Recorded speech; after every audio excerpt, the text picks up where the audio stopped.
Alright, stay in the channel. Hey folks, I'm Brian Latimer, and today I'm going to give you a few basic boat driving tips to help you guys out there that are beginner boat owners.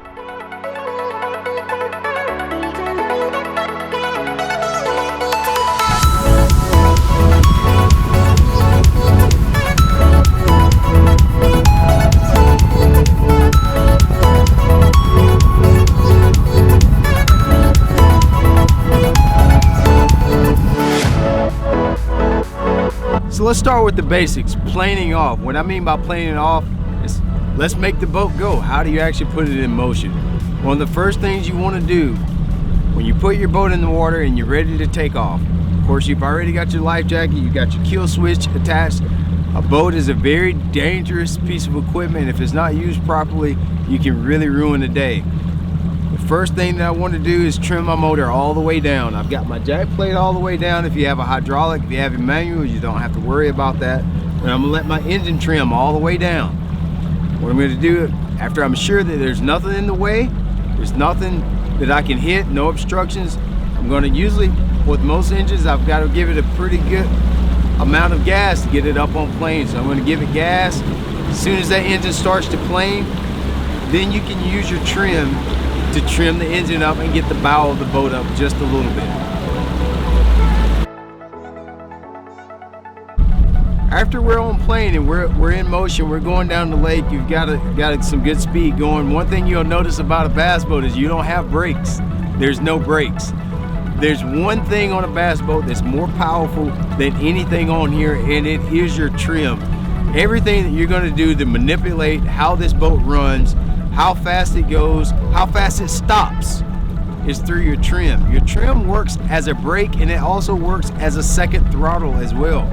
You'll notice the more gas you give your boat, it doesn't perform at its maximum speed until you actually start to use the trim. Once you've got speed, if you need to increase speed, use your trim. Trim your engine up. That lets the engine cavitate or get more air. Your prop gets more air.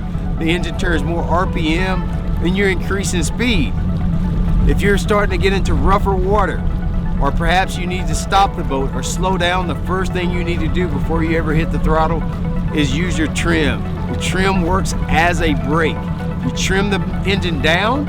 As you're trimming the engine down, it brings the bow down. The bow, once you have more resistance on the bow, the boat slows down, and it helps you to bring the boat to a controlled stop. If you leave the engine trimmed up, as you begin to stop, a couple things are going to happen. The boat's probably going to start to porpoise or bounce. You get a lot of bow bounce, and also you're going to get some water to come over the bow, over the stern of the boat. Trim the engine down helps that boat set down in a nice controlled fashion, and I would argue that the trim is the most important thing that you have on your boat.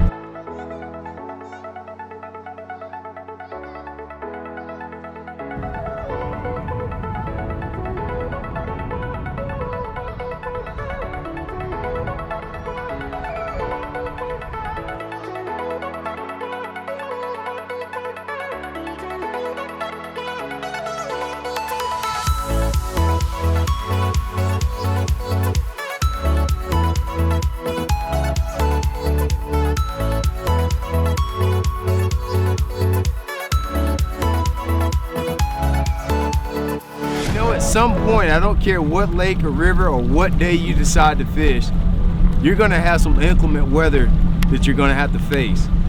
Wind can create waves or just boat traffic. You're going to have to operate your boat in some rough water. And one thing you can do, I'm going to always keep referring to it, is one thing you got to do when you're faced with rough water situation, whether it be wind or boat traffic, is you've got to just slow down. Slow down. You're going to do nothing but beat your boat to death. You're going to shake loose a lot of the bolts and a lot of the really important stuff you got on your boat, and also it's very dangerous. You're going to lose rods and reels. Perhaps you inject someone just because you're not paying attention to the boat wakes, you're not paying attention to the wave cadence. Something you really got to do is pay attention to what's in front of you with the boat. But when you're faced with rough water situations, the first thing you got to do is slow down. The other thing is you're going to, I'm referring to it again, you got to use your trim.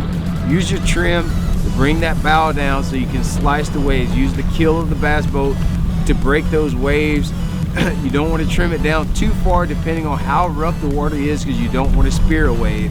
You're going to trim it down as much as you can and still maintain enough bow rise so that you don't get wet and so that you don't spear a wave. So in rough water situations, slow down and use your trim accordingly so you have good boat control. You know, my last tip for driving a bass boat is very simple and very elementary, but I perhaps think is one of the most important of all the three that I mentioned here.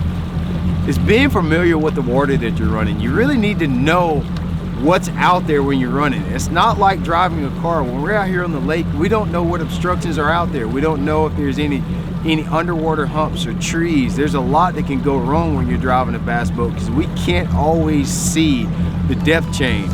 So having a nice LCD graph that you can, and good mapping, knowing your mapping, studying your mapping, knowing where the humps is, know where the creek channels are, knowing where the river channels are, that's very important.